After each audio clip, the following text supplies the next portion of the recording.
Hi guys, there's some pretty vile individuals within the Netanyahu administration, and this government spokesman is probably one of the worst. Now, David Mencer was invited on to Sky News, where he basically said that the British government, the BBC and Sky itself were in a sense responsible for the attack on the synagogue a few days ago. Have a listen to this. Good to be with you, Kamali. I'm speaking to you from the Prime Minister's office in Jerusalem. I can tell you that there was a profound sense of shock in this country at that awful attempt, at that awful terrorist attack, and also the fact that, unfortunately, the Jewish worshippers were hit by police gunfire as well. That was also pretty shocking.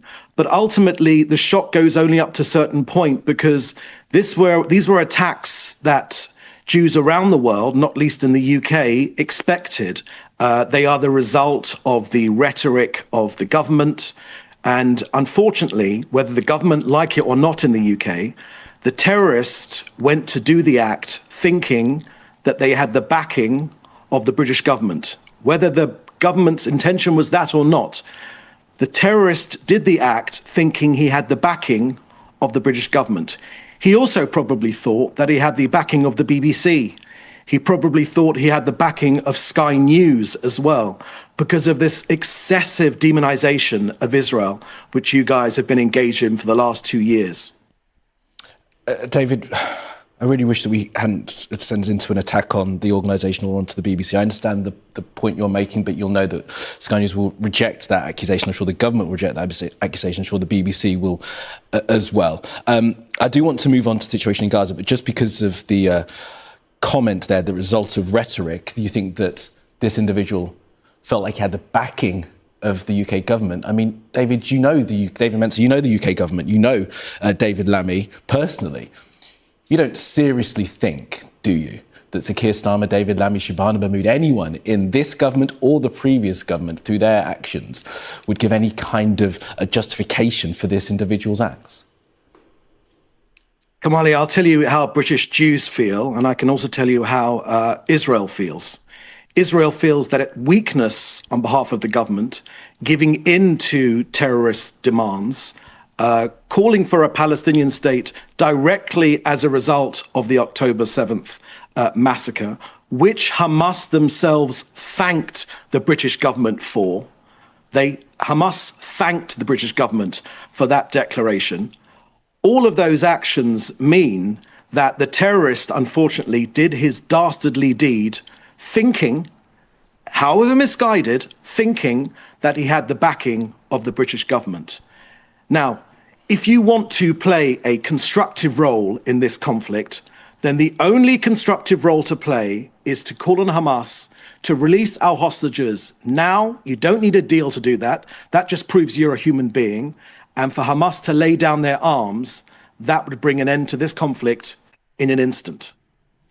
And again, I'm sure the government will reject that point. But David, let's move on then to the situation in Gaza. The Israeli Prime Minister overnight said all the hostages are close to being released. He said it hopes it will happen within the Feast of the Tabernacle. I understand that's up to the 13th of October. Bombing has continued overnight and this morning. Donald Trump had called for that to end. Will the bombing end? Israel and the US are working side by side. You would have seen that partnership in play. I saw it with my own eyes at the White House just last week. The Prime Minister and the President are in extremely regular discussions, very regular contact, precisely because we want our hostages out straight away, all of them in one go, not in drips and drabs. 48 of them, unfortunately, are still there. 20 of them, we believe, are still alive. All of them need to be released. Now, when it comes to aspects of this deal, Israel will, of course, adhere to, and Israel is adhering to this deal. It is now all eyes on Hamas. Will this dastardly terrorist organization indeed go ahead and release our hostages? Will they indeed lay down their arms? Will they indeed provide some respite for their own people? Never mind the people of Israel, their own people who they have sacrificed in the most inhumane way. David Mencer, will the bombing stop then? Israel will act completely within the confines of this deal. Israel has always accepted every negotiation process. So when there is a call for there to be a cessation of fire, for there to stop to be... Well, Donald Trump said exactly that a couple of days ago, didn't he? So again, you're taking the line of Hamas, Kamali, which you've done consistently. I'll give you that. You are consistent, Mencer, that's Kamali. Not fair. Yes, it is fair. Yes, it is fair. Yes, it is fair, Kamali. You have consistently taken the line of Hamas. Israel always. In what regard have I taken the line of Hamas? I hope that you and I are going to have a constructive conversation today. Yes, I'm happy to have a constructive. So don't accuse me of taking the line of a terror group. Yes, well, that's exactly what you have done consistently. What is the point? I'm sorry, I let this run because it was necessary. What is the point in interviewing this guy? He's a lying charlatan. All he does is lie. He talked about the hostages. Well, if Hamas released the hostages straight away, this war would end. No, Netanyahu, his prime minister, has said that it's not about the hostages, it's about destroying Hamas. Why are the families of the hostages protesting pretty much all the time, demanding that the government negotiate an end to this? Why is the government not negotiating an end to this? Because Netanyahu doesn't care about the hostages. His government have pretty much said that. It's about destroying Hamas. It's about taking Gaza. That's what they want. The hostages are a side issue for them. At the beginning they said it was about the hostages, but we're way past that. But I have to keep asking this question. What is the point in inviting this guy on when all he does is lie? He accused the British government, the BBC and Sky News there, of lending support, in a sense, to the attacker. That's an extremely offensive thing to say. Oh, when he carried out this attack on the synagogue, he felt he had the backing of the British government, the backing of the BBC, the backing of Sky News. What a piece of crap this guy is. The backing. We don't know what his motivation was. We don't know we know very little about this guy. But to suggest that he did it because he had the backing of the British state. Once again, I asked this question, I've asked it before. Is Israel an ally of the United Kingdom? Because every time there's any sort of pushback, the Israeli administration responds with this type of rhetoric. You are siding with the enemy. You are siding with Hamas. You are siding with terrorists.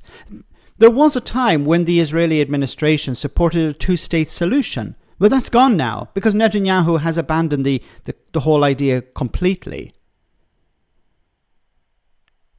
So there will be no two-state solution because as long as Netanyahu's in charge. And Netanyahu wants to stay in charge because if he's eventually removed, he could end up in jail. So he's continuing this war, not because he wants to destroy Hamas, not because he wants to get the hostages back, because he has to stay in office. Otherwise, he will be in jail. And the right-wing, far-right individuals around him in his administration know this, so they're able to pressure him or push him wherever they want him to go. Let's pick fights with Lebanon. Let's pick fights with Iran. Let's continue this war in Gaza.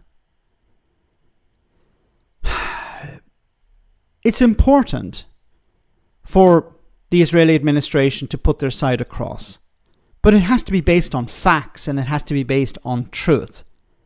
And this guy, David Mencer, every time I see him on TV, if he's on Sky, if he's on the BBC, if he's on LBC, all we hear from him is lies. So what is the point? What is the point in interviewing him? You can try and push back, and what does he do? He calls you a sympathizer of terrorism, a Hamas supporter, putting out the line of Hamas. It's pointless interviewing these people. They're not interested in the truth. They're interested in lies. And this, I think, in the long term is really dangerous and damaging to ordinary Jewish people because they are now being associated with this Israeli administration. And they should not be. There are Jews who are protesting alongside others at these marches in London and around the world against what's happening in Gaza. I don't know what else to say, because is the Netanyahu administration is making life more and more difficult for ordinary Jews in Israel, but ordinary Jews around the world. Because what they're doing is they're engaging in ethnic cleansing, in war crimes, and ordinary people are getting tarred with that as well. Let me know in the comment section, guys, what you think. I'll see you in the next video.